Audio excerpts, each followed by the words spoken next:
The developers for a Sharia compound planned for North Texas allegedly have broken state and federal laws. This is Wednesday, October 15th, 2025. Texas Scorecard presents the day's first news for the Lone Star State. The Texas Minute, with your host, Michael Quinn Sullivan.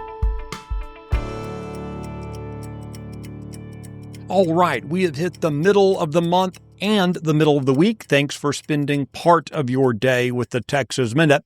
Let's jump right into today's news. Entities connected to the East Plano Islamic Center and its controversial Epic City land development project have allegedly violated both federal and state securities laws. Attorney General Ken Paxton has turned the evidence his office uncovered over to the Texas State Securities Board for legal action.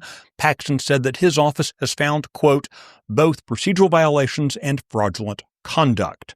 The development marked a significant escalation in the state's ongoing crackdown on Epic City. The development was marketed as an exclusive Muslim enclave featuring a mosque, K-12 schools, a community college, a clinic, and retail space.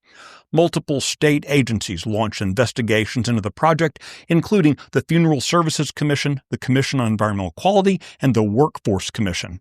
Last month, Governor Greg Abbott signed into law a measure that he says will effectively ban, quote, Sharia compounds. Texas A&M announced back in June that it would join other states in forming a new accreditation organization called the Commission for Public Higher Education. Accreditation is a process whereby an outside entity evaluates a college or university to determine if it meets certain standards. Typically, these standards relate to programs, faculty, and resources.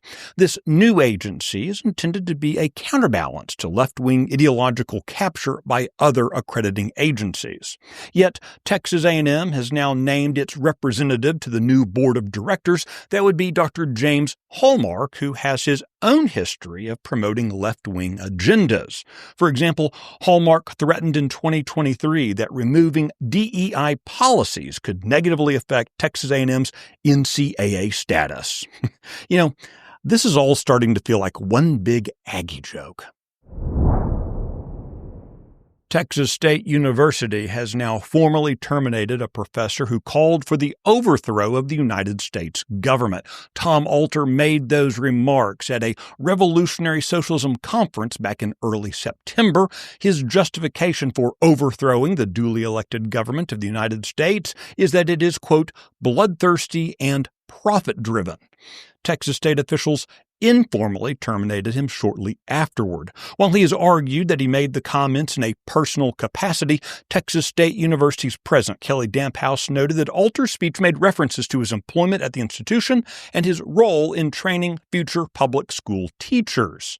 Alter does have the option of appealing his termination to the Texas State University system. Despite saying he wants to overthrow the government of the United States, Alter now says that his own termination represents an effort to, quote, crush democracy. The Texas Minute will be right back.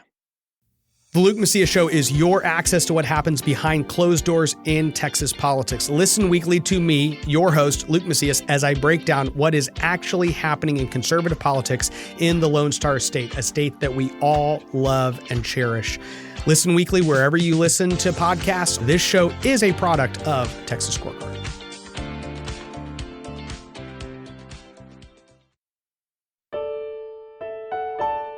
After years of precinct lines favoring Democrats, the Fort Bend County Commissioners voted this week to adopt a new map that divides the political landscape more accurately between the parties. The prior map was adopted in 2021 by a Democrat majority court. It had given Democrats a 3-1 advantage across the county. According to the court's new Republican majority, that map was drawn along racial rather than political or neutral lines, an approach they argue is not only unfair but potentially illegal under state and federal law. You can find the details of that story and the others mentioned today and keep up with the latest news by visiting TexasScorecard.com. This edition of the Texas Minute was based on the original reporting of Brandon Waltons, Adam Kahn, and Michael Wilson. Nick Shepard put the show together and got it delivered to you this morning. I look forward to seeing you out around the Lone Star State. Now let's go make it a great day.